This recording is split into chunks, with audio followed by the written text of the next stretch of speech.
Good Tuesday morning, and welcome to Ice Age TV, the internal combustion engine age YouTube channel. Talks about all my cars and trucks and SUVs and dogs and motorcycles and attitude. It's a good Tuesday morning, and wow, I'm finally refreshed. Yesterday was a tough day for me.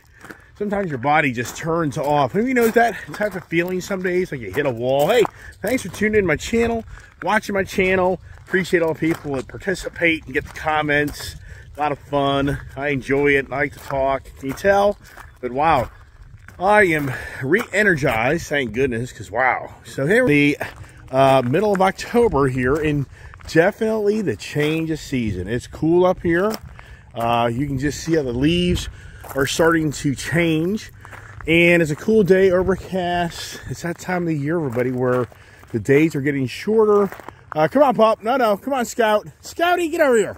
And the days are colder, and just so wow. So here we are. Come on, you guys are just out. It just drives me nuts. These dogs were just outside. And what the heck? My dark horse. Oh, no, I mean my Ford Mustang GT is out here. And why is that? What I sacrifice for that to be out here when you're a married man? Hope you get that. So, hey, I bought that Mustang GT. I'm so excited I bought that. I feel like that's a win. I think it's a yes answer. And yes, I pulled that out to put the wife's Ford Mustang Mach-E in here because the wife's driving this now. And you may say, well, that's new because, well, let's just kind of back up here. So her real favorite vehicle is this Jeep Grand Cherokee L down there in front of my house. You see, I walk out every morning, but that car has like 10,000 miles on it. My Grand Wagoneer next to it has close to 10,000 miles on it. This over here has 5 going on 6. I mean, I just rack up miles, so it's like, hey, honey, you got to switch out. So she's like, well, I like the Mach-E. I'm like, really? You really like the Mach-E? So, yeah, she's driving that, but what do I have to do? I have to plug it in and charge it. So when she goes to work, she doesn't have the range anxiety. And so does this become a yes eventually? Does this vehicle finally become the right decision, the yes decision? Even though I talk about it so many times, or yeah, right. Let's get the dogs in the office so that they are not running amok around my property chasing other dogs, and get my coffee on my way. Get them in. So yeah, the conversations this morning is the yes. Yesterday it was the no conversations on the, and I think to myself, boy, oh boy, in life, do you have more yeses in your life or more no's? I think everybody here would agree. You have probably had more no's, especially if you're the terrible 2 kid growing up. The terrible 2s.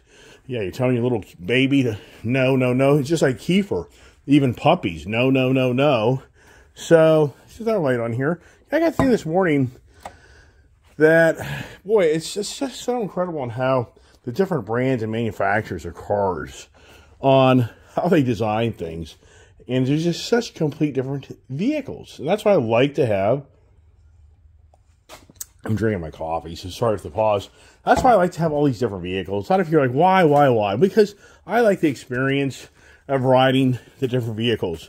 I mean, that motorcycle there is totally different riding than this motorcycle here. And for the average person, they just like, I don't get it. Because it's just 2 wheels. It's 2 wheels. It's radically different.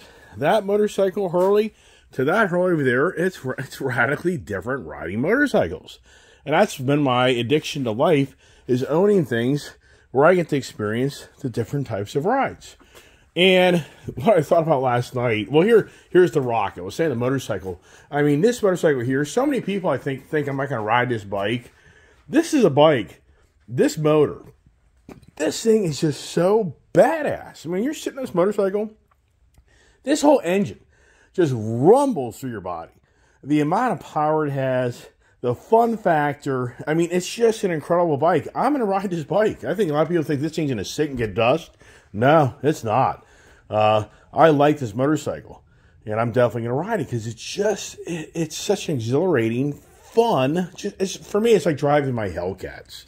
Until you drive these cars that have this crazy power, you just don't get it. Until you drive these cars and get the exhaust note out of them, that Frostbite Blue, I have to refrain myself from driving this Dodge Charger because I already know I'm going to get myself in trouble. I just know that, so I don't drive it a lot because I know what I do. I know what I've done in that car. And the more you ride around that car and do what I do in that car, it's going to be a big problem. It's not going to be a good story. So I just know, no, can't ride that. So going to the cars, this I thought this morning, it's incredible on how we all have our love for different manufacturers. And I thought to myself, it's incredible when you pop the hood of this Dodge Challenger Red Eye. Okay, look at this engine compartment. You see this? Isn't this just so clean? All right, so this is the Red Eye. It's the supercharger. It's the Hellcat setup. And we can go over here to the smoke show car. And we can look underneath the hood of this vehicle. And get all my frickin' battery tenders and everything else under here. But look at this here. Look how just nice. I mean, this is such the 70s, 80s, 90s. You can see everything. And what's so unfortunate this morning is my wife. Well, you know, you got to take care of the wife. Happy wife, happy life. I didn't, the Mustang should have been in here. But I think if anybody's a Mustang person, they'll kind of know where this is all going right now because I was going to show you the underneath of the Mustang here as I try to get my office and get my key here, which I'm having a challenge doing that right now. Which, oh my gosh, I have to turn it off. All right, got the key to the Mustang. And so now we go to the Mustang. This is a total turnoff, even for me. I mean, in so many aspects, it turns into just seems like so much more is going on. But I will give credit that Ford doing the dual air intake kind of cleaned up this area a little bit. So it's not too bad. But the Dodge product just seems to be more clean. And you take it a step further and you go over to like the Ford Bronco. When you open up that engine compartment, it is just so rat's nest. I mean, the vehicle looks like a rat's nest. And Dodge, I think Dodge in so many more aspects of their vehicles, like the Jeep right here, if I pop that hood, versus I pop this Bronco hood, it's like a rat's nest in that hood. Now if you pop the Ford Mustang Mach-E hood, it's a frunk. It's got a storage area. It doesn't have an engine in it. But I just think that this is just so much cleaner on the engine. And that's what I think turns off some people about the Ford products. It makes it look cheesier and not as quality.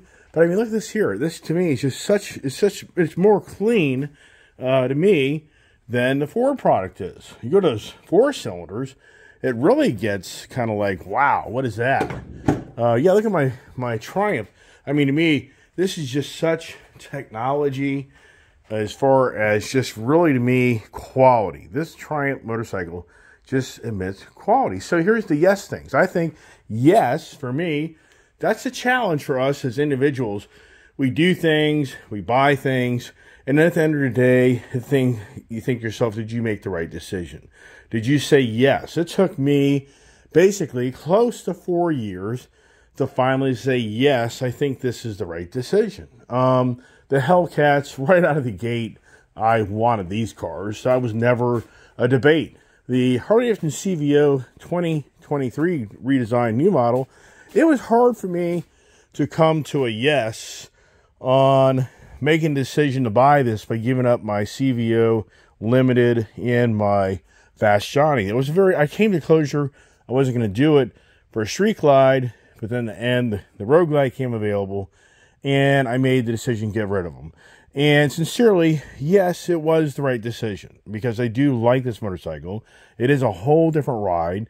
So was it worth sacrificing our 2 Harleys? It was. In some ways, I missed my touring CVO Limited, but you know what?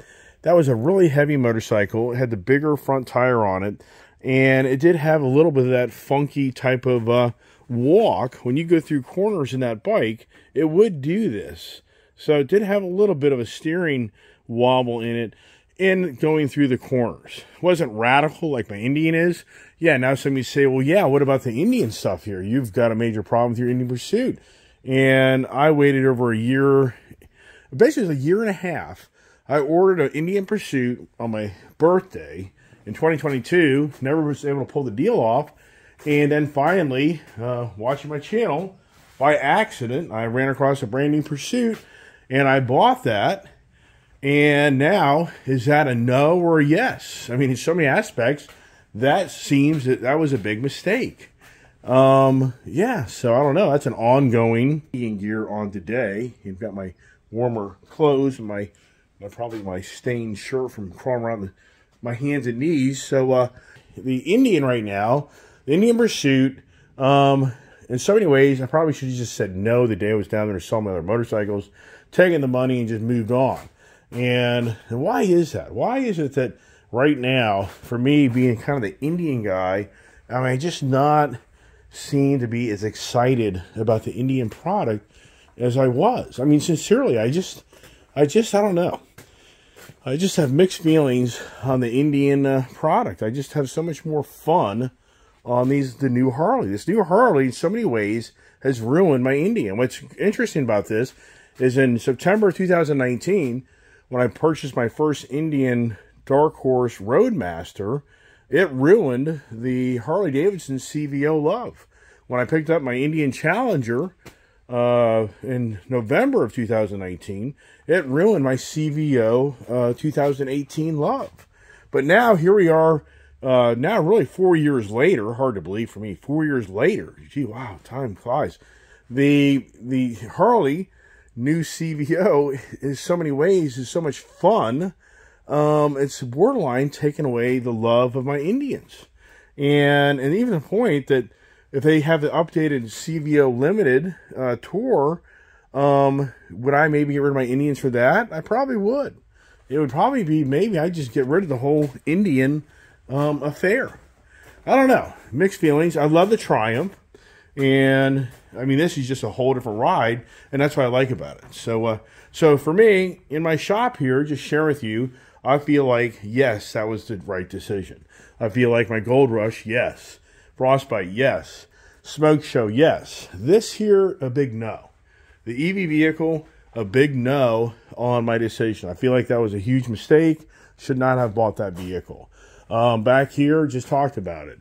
The yes on the CVO, the yes on the Lowrider ST, the Elite Challenger, yes, that's a nice bike, great value. So that's not really a no. But then I walk outside here to my other collection, and that's the thing. When you buy things just to make payments on things, how many here haven't had like, oh gosh, I'm so sick of paying for that thing I don't like anymore. And then you feel like, no, that was a bad decision. This year, when I saw this truck here with the Carly, this truck instantly had me go to a yes as soon as I saw the person put the Carly suspension on this truck. It's a very expensive customization of this truck, so this is a huge yes. The Ford Power Boost back here, for me, I gave up a Raptor 2022 because I was so disgruntled with the fuel mileage. I just had so many Raptors, and that's a huge yes. And the Ford Raptor was so much more of a no. I just kind of got, the Ford Raptors are nice, but they're gas guzzlers. This is a huge yes. Hybrid setup, and that's a key word for today's conversation, the hybrid conversations. I walk over here, this brand new Ford Mustang GT. This is a huge yes. I really love this car. I'm already looking into a new exhaust for it. I really think, maybe cross the bridge, put an exhaust in it. No cold air intake available yet. I think that would be really exciting when you can change out the dual air intake and make this set it up with a JLT or whatever it is, an open air box. Will I give it more power or give it more noise? Supercharge it? I don't know. It's just one person's already laughing at me that I'm not like I'm going to mod the car or not. The Kid, big yes on this vehicle here. Over here, Ford Lightning, a big no. A big no. Had I known that a person working for me was going to leave, I never would have bought that Lightning. I wouldn't have done it. So I'd have passed on that. Jeep Mojave, huge yes. Even though my daughter even admits to this day that she was so like, don't buy that, don't buy that. She wanted me to buy a different Jeep, a purple Jeep, Rubicon, the Mojave package of the Rubicon. Huge, huge difference in the way the vehicle rides, the look. I love that vehicle. Huge yes. Ram truck. It's all about the kid. That was a major. A year ago, people remember this truck disappeared. Yes, this truck disappeared, and I didn't know if I'd ever see this truck again. I lost that truck in October, November, December, into January. If anybody watching my channel will know that whole story. The remnants are sitting up underneath that trailer if you look hard enough. The Ford Bronco, wow. I mean, I never wanted to be fixated on the Raptor Ford Bronco, but this is a huge yes. Baddest ass SUV in this market I've ever owned. Yes, did I regret selling my Cactus Gray one? I did. But the thing is, I traded it in for that Jeep Grand Wagoneer up there with that Hurricane motor, and that's a huge yes. I love that vehicle. That Jeep Grand Cherokee L for my wife, that's a huge yes. She loves that. I love that vehicle. It's got the 5.7 V8 motor, the kid F450. So I have a lot of yeses. So the thing is, you know, it might be like, well, you've been buying cars. There's not a lot of variables going on. But boy, you know, what do you do? That's what I talk about. Let's just say my Ford Mustang Dark Horse came in next month. What am I giving up? And I'm not adding, you know, what am I giving up? Ooh, wow. And my Ford race truck, which you don't see, it's in Tennessee. That's another huge yes when I gave up my Shelby Super Snake truck, sport truck, two-door, which I so many ways thought I was crazy for getting rid of it, but I've written that Ford two-door truck. That thing is so much fun. It's a huge yes. So when you're buying things, I just know too well. I have friends, I know people, and we buy things, and then we feel like, oh gosh, that was a huge mistake. Should have been a no. The point is, when you're at the dealership negotiating, you should have been more like, no, I'm not going to do the deal. And I think a lot of people feel intimidated when they go buy something, and they feel guilty if they don't buy it. So they end up buying something they don't want. I mean, what's the percentage of sales of people buying things that regret buying them because they felt they were intimidated? People don't like the idea of going to a car dealership. They feel like they'll be pressured into buying something they don't want. And I think we're maybe even seeing that more than ever. Hey, puppies, get the office crew here. Let's get the heater on. And my one dog here is going to block the heat. Let's kind of get you away from this. I don't know what this is. I don't know why this chair always gets pushed over here like this. But there you go. Okay? So, wow. Oh, my goodness gracious. Get the morning going here. Dogs are ready to go to work. Are they? So, camera positioned. And I got the new iPhone 15. It's just, and I let my wife, gave it to my wife. And what a project. I tell you what, I'm getting to be an old man anymore. I'm just getting to the point, if it ain't broke, don't fix it. Does anybody know these stories? I mean, sincerely, there's all these stories in life. If it ain't broke, as you get older, this technology. So I got my wife a brand new iPhone 15. And sure enough, tried to get that thing to transfer all her data to the new phone, and it's just a freaking what a joke. Late yesterday, I was so really just not into major projects yesterday after I got back in from working all day, and I just was like, this is a mistake. It's still ongoing of these new iPhones. It won't, and then it has to do a whole new software update. It won't do that. But for the immediate future, I got her phone to work, but yeah, no, I shouldn't have done it, right? That should have been a no. And no, that was yesterday's conversations. No, look at my computer here on my screen, fixed here. And so yeah, I think that's the thing. If you go to a car dealership, you just know that the goal of the car dealership is for you to say yes to go, yes, to buy something. And for the salespeople, anybody out there is a salesperson watching my channel, you know that's the biggest challenge, is being able to get the yes out of somebody to buy something. But in today's world, with so much technology and so much information, I think there's so many people out there that are just pre-programmed that they're already yes to buy the product.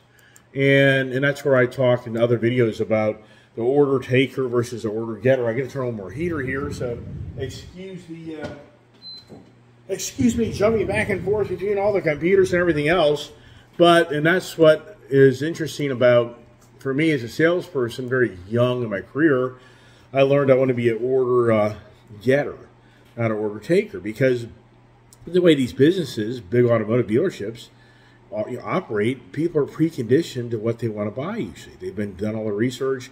Manufacturers have spent a lot of money on advertising, and then the journalists. It really cracks me up. Some of these car journalists, I think a lot of these car journalists are borderline just inept. I just think they're just like, what are you talking about? You don't know. I mean, I get it. You have to write an article to be able to stay employed for the magazine, the internet information these days. So there's so many articles I read, and it's just like, man, you do not. Like, so here's the thing. The Jeep Grand Wagoneer, I waited for the Hurricane Inline 6 motor. And we'll finish up the order getter, order taker thing here in a second. The Jeep Grand Wagoneer, I didn't want the 392 V8 motor. I've had a gazillion of those damn things. I've had them in my trucks. I've had them in my cars. I don't want it. I know the motor, and it's a nice motor, but it's not as badass as everybody wants to think it is. It's nice. But when it goes into like the truck platform, SUV platform, I just don't think it's the right mix, and how Dodge doesn't really give you the power you need for those bigger vehicles. So in the Scat Pack, yes, that's a perfect fit. It's very nice. I love it. Trucks and SUVs, I don't like the 6.4 motor.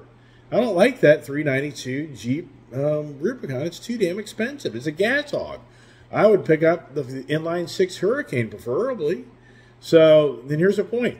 The guy is talking in a journalist yesterday, like Auto Authority, and he's talking about how the people that, in so many ways, Jeep kind of pissed people off and failed in putting the i6 twin-turbo Hurricane motor in the Wagoneer over the V8 6.4 motor. And he claims that it doesn't get much better mileage than the 6.4. It's like, dude, you don't even know. You have no idea. We get 20 to 22 miles per gallon out of that Jeep Grand Wagoneer. We can go to Tennessee on a full tank of gas and hang out down in Tennessee. We don't even have to fill the thing back up until we get ready to head back home. I don't have one vehicle here that I can per se do that. We can go all the way to Tennessee without having to fill up the vehicle. That's close to 400 miles. And we get there, we still have over a quarter of a tank of fuel. You can't do that 6.4. Those 6.4s are gas hogs. I want nothing to do with it. So the whole point is, it's a big no to the journalist guy that you have no clue what you're talking about. It's a big yes. The Hurricane Inline 6 twin-turbo motor is the better package. Jeep should throw that damn thing in a performance model, or the Jeep Gladiator, the Jeep Wrangler. So I think many people would agree with me, would say yes. Most of these journalists, they're so biased. I mean, I just remember watching Johnny Lieberman the other night. Johnny Lieberman is a guy that back in 2016, Dodge gave him a Dodge Charger Hellcat to drive around for a year and to share his fun and excitement. Yeah, that's a fact. And so he's an automotive journalist, and he did the back-to-back GT Mustang versus the Dodge Challenger, Scat Pack wide body. And you could see in his face, he really wanted to say that the Dodge Challenger won that fun time. But we know he had to say the Ford Mustang GT won because he has to get paid. You can't piss off Ford, right? Hey, Ford reached out to me on one of my videos in the Ford 7G forum and watched my video and thought that it was pretty cool. Isn't that something? Ford Motor Co., yeah, big, whoop-de-doo-dah. But yeah, Ford Motor Co. company that participates in these forums, they actually reached out and gave me, a nice comment for my video and how I like the new Ford Mustang GT. I talked it up for them. So back to the order taker, order, getter. And so the thing is, in life, if you work for a big establishment, a major company like an automotive, Harley-Davidson, cars, motorcycles, trucks, whatever it may be, technically you're an order taker because people come to the dealership pre-programmed exactly what they'll buy, and you just have to complete the order and the task. Order getter is somebody that is clueless to what somebody's going to tell them to buy or do. And boy, it sounds like politics to me. Politicians are order getters. They convince people to do things that they probably should never have done. I think most people here watch my channel would probably have to say yes to this is the worst administration in modern times since we've been alive. Is it? I mean, oh my gosh. Is it a yes to all the craziness? I mean, sincerely, are we, I mean, if you just look around, would everybody, I think every my channel right now would say, yes, inflation is ridiculous. Yes, illegal immigration is ridiculous. Yes, the criminals running amok is ridiculous. Yes, the educational system is out of control. Yes, we're in a war with the world. Let's see. Yes, the green agenda is a huge mistake. The EV market is going to crash and burn. Yes, I mean, there is articles now. Really, I talked about it yesterday. They're showing numbers now. The average ICE vehicle inventory is 50 days, roughly. Average EV inventory is 100 days. Ford, I've talked about it many times. Ford, will Jim Farley say, yes, I screwed up with this guy? I mean, here's the thing in life. Will anybody say, yes, I voted for the wrong guy? Well, you know as well as I do. It's not going to happen. They're going to be like, no, I voted for a person. Jim Farley, no. Oh, Jim, did those EVA green agenda activists probably had death threats on your doorstep because you're not going to bend to their agendas? I mean, I've talked about it in great length that we have these major organizations throughout the world that are the greenie addicts that are pounding their fists and strangling, chokeholding these CEOs of these major corporations and companies to abide by their ways. And if they don't say yes to them, the spankings shall prevail. I mean, sincerely, that's what's going on more than ever. But more than ever, more and more people, I think, are starting to see, yes, this is so misled, so misinformed. Yes, it's a huge mistake. Yes, you're making a mistake. Oh, my gosh. I mean, who can, and now on the media machine, oh, my gosh. If you even turn on X or the media machine, what do you see? What do you see? Could we all agree, yes, we probably saw what was playing out in front of us because of what has happened in our own country? And yes, are most people here watching my channel very concerned of what is in our country now? And yes, do we have possibly one of the most incompetent, weakest leaders in modern times? Yes, we do. He's not the guy. Could we all agree that Barack Obama is actually a sitting president in a different person's suit? I'd say yes. I'd say this or that. Could we all agree that we're probably getting ready to witness potentially just a horrendous cleansing of society in the Middle East? Sadly, I think we're right there. Yes. I mean, you now have the Islamic world just, yeah. Are the hairs up on their back like never seen? Wow. And it's like 100 years later from what we witnessed and know of from what happened 100 years ago to the Jews. And we're getting ready in so many ways to witness it all over again. Wow. Wow. What is going on? We're living in crazy times. I mean, are we living in crazy times? I mean, come on. Does anybody want to raise their hand and actually just finally admit that we're living in crazy times? Here's Jim Jordan getting ready maybe to be elected as new House Speaker as Kevin McCarthy was removed. For me, hey, I think that's great. I mean, I really do, because the guy, I think, has more common sense than most politicians. But I think to myself, I think at the same time, though, is this guy going to be able to persuade the radical left, Biden, Barack Obama, green agenda policies, transgender policies? I mean, you just think it through. Is Jim Jordan going to be able to appease the left to get bills in the direction of the country that agrees with, in so many ways, that they say he's a Trump man, he's a Trump guy? So you think to yourself, here's a guy that's a major Trump guy that's now getting ready to be Speaker of the House. And so now the left is going to toe heel to this guy? I mean, and here's the thing, in November, the government's going to get ready to shut down because of their budget deficits. They're constant. They spend more money than they have. Boy, does that sound familiar? Spend more money than you have. Is that a huge challenge in our country right now? So here's the next thing. It's just one video after another that's saying that, yes, the auto industry is going to go bust. Yes, the auto industry's in the bubble. It's over. Yes, the repos are through the roof. Yes, the banks are seeing default. Yes, yes, yes, yes, all the said above. But yet, my own backyard, I'm not seeing anything radical go on. But I think it's still early in the game. So that's the thing. It won't happen overnight. But we've heard these stories now for 3 years of all these gloomer doomers but at the same time, I watched a little video of a guy that say used car dealer goes to auctions and the parking lot, he couldn't even get in the parking lot to bring his truck and trailer and blah, blah, blah, da, da, da. But his challenge is he already has enough used cars. He doesn't need to buy anymore because he's not selling any cars. Ooh, there you go. So, yeah, that's a huge thing. So, yeah, that's when the whole market starts to change, is when this 50-day new car inventory starts to go to 90 to 120 days. And it used to be like that, whether you realize it or not. You know, these EV vehicles, can you even imagine if you start hearing stories of people just aren't going to buy them, and now it's at 200 days? I mean, sincerely.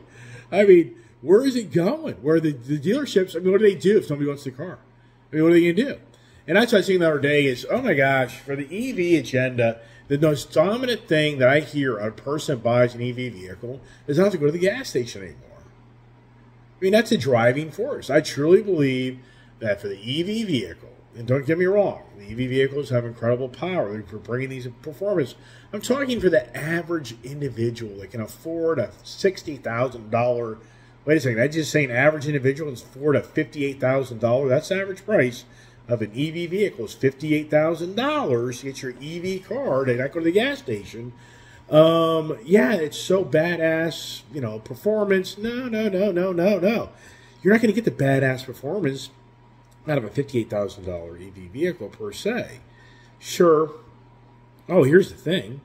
So Elon Musk, between his Model S and his Model Y vehicle, those vehicles, since the beginning of this year, are $30,000 less.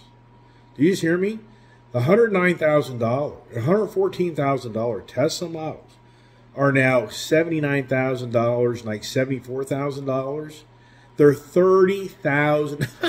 If you're a Tesla watch right now, how do you feel? How do you feel last year you paid $100,000 for a car now that is $70,000? Oh my God. Have you ever heard of that big a discount? I have never in all my years of buying cars ever heard that Dodge the Ram 3500 Mega Cab Laramie or limited package, or the Ford limited F450, or or the whatever vehicle it may be, it was in January $110,000. I'll just say $100,000, and now it's $70,000. I've never ever heard that ever in my lifetime. I've heard of the $10,000, $15,000 discounts. If you're so lucky, maybe you get $20K off that overpriced truck some years back. But I'm talking just straight off the top that you see that you built a Ram truck that was $100,000, and now you build the same truck at $70,000. Has anybody seen this? What is Elon Musk doing? Double-edged sword. That guy is such a double-edged sword. I mean, he really is. He's created this fiasco. He's the guy that's created the whole freaking green agenda madness of building these freaking EV vehicles. That's what's going on. More than ever, the manufacturers are really starting to kind of pull back and seeing that, is it really what it is? Wow, I can talk all day. I know. It's like I'm in this video now, I think like 35 minutes, and I know I can talk a lot, right? But sincerely, you hear automotive dealerships that see the resistance of people saying yes. And that's the whole conversation this morning, is how many people in this country are saying yes to this EV transition. And believe it or not, close to half of the country, for the most part, is on the EV transition beliefs. And for the most part, the other half of the country think that you're a bunch of idiots in so many ways, because it's so misled information. So how do they get you to be, so here's the thing. The city administration, their goal is to have everybody say yes a year from today in elections. Yeah, hard to believe. A year in November of next year, who's going to say yes to this administration? Anymore? What do you believe? What do you read? What do you understand? Yes, it's very confusing and it's very misled. And that's why Elon Musk is being called out on his X. So many media companies are saying his thing's full of BS. Yeah, really? Wow, amazing. So anyways, leave it at that. Leave it to yes. Yes, what are we going to do today? Yes, am I going to go buy another car? No. Yes, am I going to go buy that Harley Breakout? No, that's not going to happen. So I'm in kind of the dead zone here, but I say that all the time, right? Maybe watch my channel, but yeah, right. Yeah, sure. Yeah, you ain't going to be buying anything anytime soon. I don't know. A lot of uncertainty here. I mean, do things start to really, does our economy really start to show the weakness in it? Is that really going to happen? I don't know. Interesting times ahead, right? So anyways, thanks for watching my channel, and appreciate all the nice people and comments. So, still have these stickers. I kind of got in the dead zone on the Ice Age TV stickers. Anybody wants one? Ice Age TV comments. If you want to show that you're the Ice Age person, that you support the internal combustion engine age, you should put this on your car. Versus so many people want to put an EV sticker on their car and say they support the green agenda. Wow. Would you do that? Would you put a green agenda sticker on your car? Yes or no? I think most of the people on my channel would say no. Right. All right, everybody. Hey, have a great day. Stay safe. God bless. And stay tuned for more adventures. I don't know.